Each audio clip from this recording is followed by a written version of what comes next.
नर समान नहीं कब न्यो देही जीव चराचर जांचते। मनुष्य शरीर के समान दूसरा शरीर नहीं है। जल में चलने वाले प्राणी, थल में चलने वाले प्राणी, आकाश में उड़ने वाले प्राणी सभी चाहते हैं कि हमको मानव शरीर मिले, सब चाहते। एक बार संत कबीर साहब कहीं जा रहे थे, अब देखा एक हाथी राजा के दरबारे पर बंधा हुआ है और हाथी क्या करता था, धूल लेकर के अपने सर पर रखता। तो कबीर साहब से पूछा गया, महाराज ये हाथी को स्नान करा के लाया गया है, धूल क्यों डाल रहा है मतलब? तो कबीर साहब कहते हैं, राज द्वारे बंधिया माथा धुनत गजंद, मानुष जन्म का पाइयों भजियों परमा नंद। कहते ये धूल नहीं डाल रहा है, ये सिर ढूंढ रहा है कब हमको मनुष्य शरीर मिले और भगवान के भजन करके परमानंद को प्राप्त करें। यही बात रहीम कबीर से पूछा गया, धूल धरज निज शीश पर कहो रहीम के काज, अते ही रज मुनि पत्नी तरी सो खोजत गजरा। तो रहीम कवि कहते हैं ये हाथी जो है उस धूल के चक्कर में है, जिस धूल के कारण गौतम ऋषि की पत्नी अहिल्या का उद्धार। गौतम नारी श्रापवश उपल दे धरि धीर, चरण कमल रचासी कृपा करहु रघुवीर। तो ये सब चाहते हैं कि मानव शरीर मिले तो ईश्वर की भक्ति करके हम मोक्ष मुक्ति को प्राप्त कर रहे। लेकिन हम लोगों को मिले हैं क्या कर रहे हैं, 99 के चक्कर में है, न सत्संग करने का फुर्सत है, न ध्यान करने का फुर्सत है, न महापुरुषों के कुछ वचन सुनने का ही फुर्सत है। जितना यह मानव शरीर श्रेष्ठ है उतना ही क्षणभंगुर भी बताया। कितना क्षणभंगुर है देखो जी। भगवान से प्रार्थना करते हैं, कृष्ण स्तुदीय पद पंकज पिंजरांते अद्येवमेव।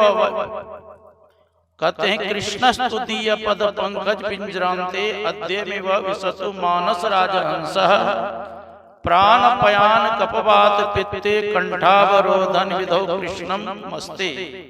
प्रभु अभी तो मेरा शरीर स्वस्थ है, तो मैं आपका स्मरण कर रहा हूँ, आपका चिंतन कर रहा हूँ, लेकिन अंतिम घड़ी जब आएगा उस समय तो बड़ा विकट परिस्थिति आती। कफ पित्त बात जब कंठ पर घेर लेगा, अवरुद्ध हो जाएगा, तो उस समय प्रभु आपका कैसे स्मरण करूंगा, कैसे चिंतन करूंगा, कर पाएंगे? जो करना है जवानी में ही कर सकते, संसार बना लो या परमार्थ बना लो। इसीलिए कहा प्रथमे नार्जितम विद्या, द्वितीय नार्जितम धनम, तृतीय नार्जितम पुण्यम, चतुर्थी किम करिष्यति। बचपन से लेकर के 25 साल की अवस्था में जिसने विद्या का अध्ययन नहीं किया, 25 से 50 साल के अंतर्गत जिसने धन का संचय नहीं किया, और 50 से 75 साल के अंतर्गत जिसने पुण्य का संचय नहीं किया, चतुर्थी किम करिष्यति, बुढ़ापा में क्या करोगे?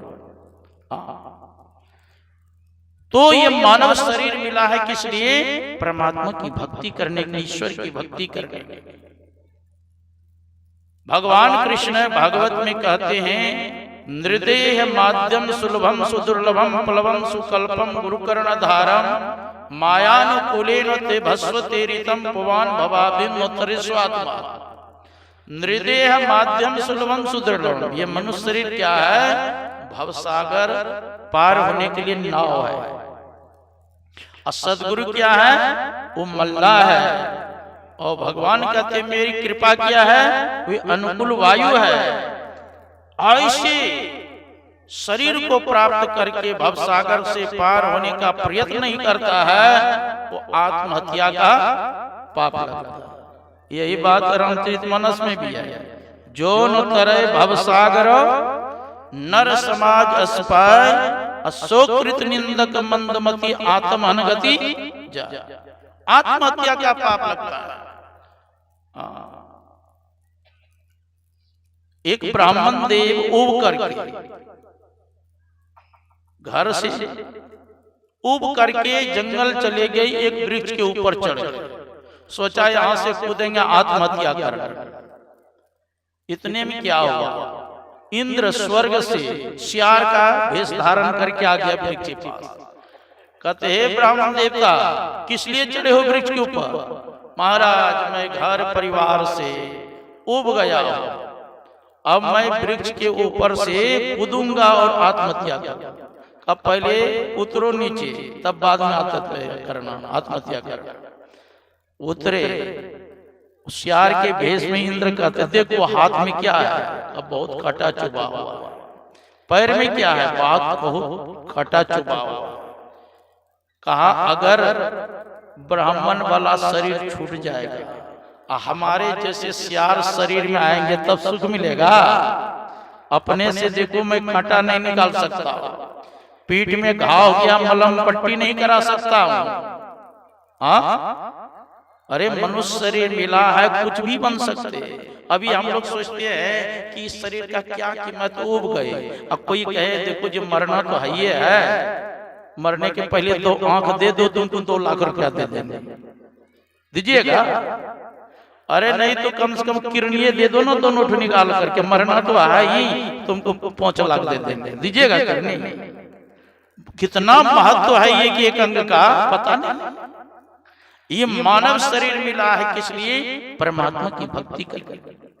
इसलिए गोकर्ण ने कहा था अपने पिता से, धर्मं भजस्व सततम त्यज लोक धर्मान सेवस्य साधु पुरुषां जहि काम तृष्णाम अन्यस दोष गुण चिंतन मास मुक्त्वा सेवा कथा रस मोह नितराम पिबत्वम्। ये पिताजी सतत धर्म का ही आचरण करें। धर्मं भजस्व सततम त्यज लोक धर्म, लौकिक धर्मों का परित्याग करें पिताजी। अन्यस दोष गुण चिंतन मास मुक्त्वा, न तो दूसरे का दोष देखना चाहिए न गुण। तब क्या देखे?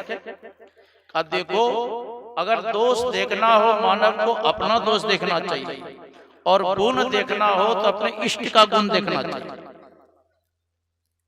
अन्यस दोष गुण चिंतन मास मुक्त्वा सेवा कथा रस मोह नितराम पिबत्वम्। सदा संत महात्मा की सेवा करें।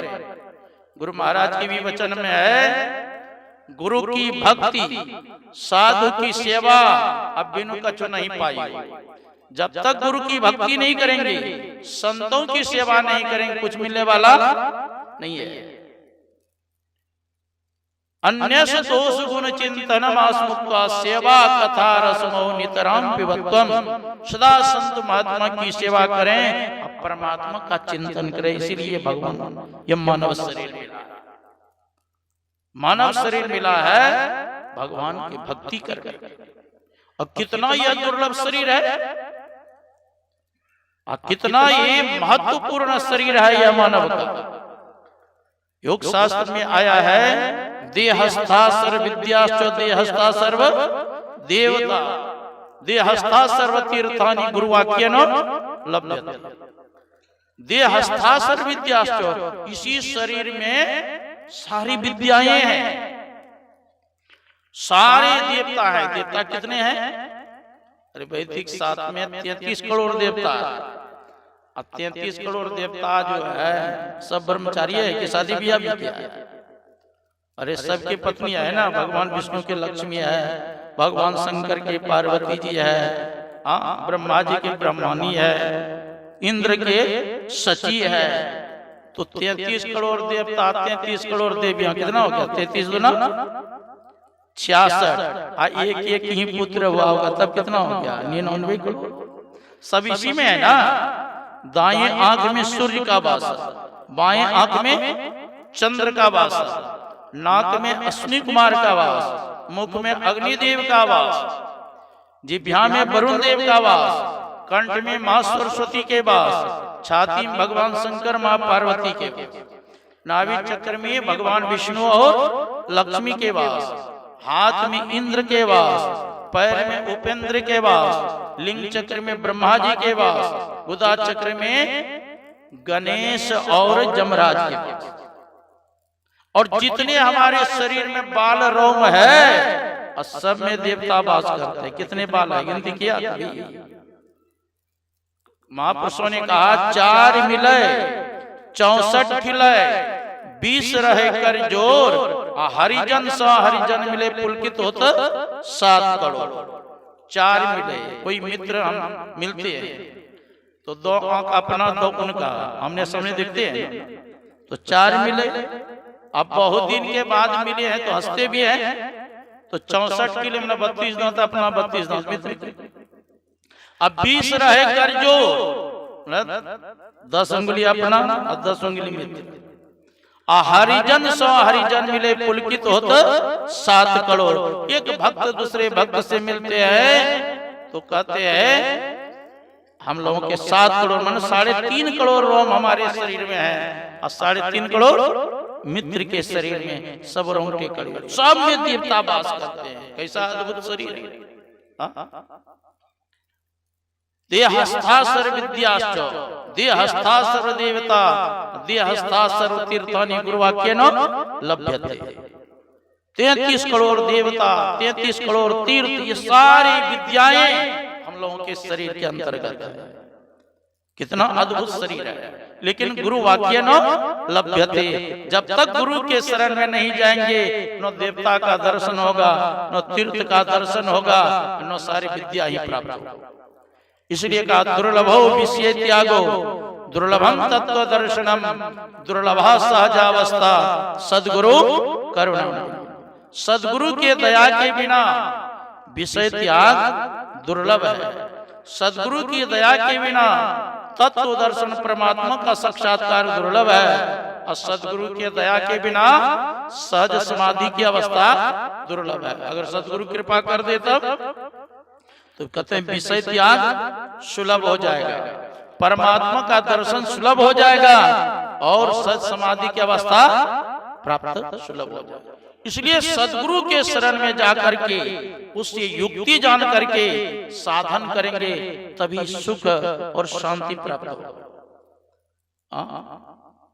ताना नाभ द्वारा हो रामा अति ही मलिन होता। गुरु महाराज कहते हैं 9 द्वार जो अत्यंत मलिन है। कभी विचार किए कि इसमें क्या क्या माल है इसमें शरीर में? आंख में कीची है, और कान में गुजू है, नाक में नेटा है, थूक खखार है, और मलमूत्र का तो घर ही है। सुंदरदास जी महाराज ने कहा जा शरीर माही तू अनेक सुख मानी रहियो, ताहि तू विचारिया में कौन बात भली है। मेद मज्जा मांस रग रग में रक्त भरियो, पेट सी पिटारी सी में ठौर ठौर मली है। हाड़न के मुख बनियो हाड़न के नैन नाक, हाथ पाँव सो सब हाड़न के नली है। सुंदर कहत क्या ही देखी जनी भूलो को, भीतर भंगार भरी ऊपर से कली है। बाहर से लगता है बड़ा सुंदर है, लेकिन क्या है अंदर में। इसलिए गुरु महाराज कहते हैं त्यागी चढ़ो 10म द्वारे सुख पाओ। 10वां द्वार में प्रवेश करेंगे तब सुख मिलेगा। वो 10वां द्वार कहाँ है? गीता में भगवान कृष्ण कहते हैं स्पर्शान कृत्वा बहिर्वह्यान चक्षु सेवांतरे ब्रवो प्राणापान समो कृत्वा नासाभ्यंतरचारिणो यतेन्द्रिय मनोबुद्धिर्मुनिर्मोक्ष प्रायिणः विगतेच्छा भयक्रोधो यशदा मुक्ति। स्पर्शान कृत्वा हम लोगों की इंद्रियां कहाँ जाती है? पंच विषय में। आंख रूप के तरफ, कान शब्द के तरफ, नाक गंध दुर्गंध के तरफ, जिह्वा रस आस्वादन के तरफ, त्वचा स्पर्श के तरफ। जो 5 ज्ञान इंद्रियां 5 विषय के तरफ प्रवाहित हो रहा है, भगवान कृष्ण कहते वही उन विषयों को अंदर मत घुसने तो बाहर ही निकाल। प्राण अपान वायु को सम करके अपने दृष्टि को भ्रुकुटी के बीच में स्थिर करो। 5 ज्ञान इंद्रियां, 5 कर्म इंद्रियां और 4 अंतःकरण इंद्रियों को बस में करो। यतीन्द्रिय मनोबुद्धि मुनिर मोक्ष प्रायण, जो मुनि मोक्ष प्राप्त करना चाहते हैं। विगतेच्छा भय क्रोध, इच्छाओं का त्याग करें, क्रोध का त्याग करें। विगतेच्छा भय क्रोध यस्ता मुक्ति एव सः, ऐसा जो साधक करते हैं कहते हैं वह मुक्ति है। ज्ञेय स्वनित्य सन्यासियों नो द्वष्टिनो कांक्षति निर्द्वंदो महाभाव सुखम बंधात प्रमुच्यते, कहते हैं उसको नित्य ही सन्यासी समझना चाहिए। इनको योनो दृष्टिनो कांक्षति, न तो कुछ पाने की आकांक्षा करता है, न तो किसी से द्वेष करता है। ऊर्ध्वं गच्छन्ति सत्त्वस्तः मध्ये तिष्ठन्ति राजसः जघन गुण प्रवृत्ति स्व अधो गच्छन्ति तमसः। अगर सात्विक भावना से आपने शरीर का परित्याग किया तो शरीर छूटने के बाद कहाँ जाएंगे? ऊर्ध्वं गच्छन्ति सत्त्वस्तः स्वर्ग जाएंगे। अब मध्ये तिष्ठन्ति राजसः, और रजोगुण की प्रवृत्ति में अगर आपने शरीर का परित्याग किया तो शरीर छूटने के बाद फिर मानव शरीर में, और तमोगुण की प्रवृत्ति में अगर शरीर का परित्याग किया तब तो पशु योनि में जाएंगे या वृक्ष योनि में जाएंगे। यान्ति देवव्रता देवान पितॄन् यान्ति पितृव्रता भूतानि यान्ति भूतेज्या यान्ति मध्याजिनोपिमा। भगवान कृष्ण कहते हैं कि भूत को पूजने वाले मानव कहाँ जाते हैं? भूत के पास। पितर को पूजने वाले पितर के पास, देवता को पूजने वाले देव के पास, और मेरा पूजन करने वाले, मेरा स्मरण करने वाले, मेरा चिंतन करने वाले भगवान कहते हैं मेरे पास आते। इसलिए अर्जुन से कहा था सर्वधर्मान परित्यज्य मामेकं शरणं व्रज अहं त्वा सर्व पापेभ्यो मोक्षयिष्यामि मा शुचः। हे अर्जुन, क्या कहते हैं? सभी धर्मों को त्याग कर मेरे शरण में आ जाओ, मैं तुझे सभी पापों से मुक्त कर दूंगा। मां शुचः, चिंता मत करो। देखो, पिता का धर्म क्या है? पुत्र को पढ़ा लिखा कर योग्य करना। पत्नी का धर्म है पति की सेवा करना। राजा का धर्म है प्रजा की सेवा करना। प्रजा का धर्म है राजा की आज्ञा का पालन करना। तो क्या ये सब धर्म कर्म छोड़ दिया जाए? कहने का मतलब क्या है? देखो, आंख का धर्म है देखना, कान का धर्म है सुनना, नाक का धर्म है सूंघना, जिह्वा का धर्म है रसास्वाद करना, और त्वचा का धर्म है स्पर्श। जो 5 ज्ञानेंद्रियों का धर्म है का उसका त्याग करके, अर्थात मेरा चिंतन करो, मेरा स्मरण करो, तो मैं तुझे सभी पापों से मुक्त कर दूंगा। वेद व्यास जी महाराज 18 पुराण लिखे, उसमें सार गर्भित क्या था? अष्टादश पुराणेषु व्यासस्य वचनद्वयम् परोपकाराय पुण्याय पापानां परिपीडनम्। 18 पुराणों के सार गर्भित उन्होंने कहा, अष्टादश पुराणेषु व्यासस्य वचनद्वयम्, 2 ही वचन सार है। परोपकाराय पुण्याय, परोपकार करना यही सबसे बड़ा पुण्य है। अब पापानां परिपीडनम्, दूसरे को सताना, कष्ट देना, यही सबसे बड़ा पाप है। परहित सरिस धर्म नहीं भाई, अब पर पीड़ासम नहीं अधमाई। दूसरे का हित करना इससे बढ़कर के धर्म नहीं है, और दूसरे को सताना, कष्ट देना, लूटना, मारना, इससे बढ़कर के पाप नहीं है। तो हम लोगों को शुभ कर्तव्य कर्म करते रहना चाहिए। संतों के शरण में जाकर के युक्ति जान करके साधन करें तो परम कल्याण होगा। बोलिए श्री सद्गुरु महाराज।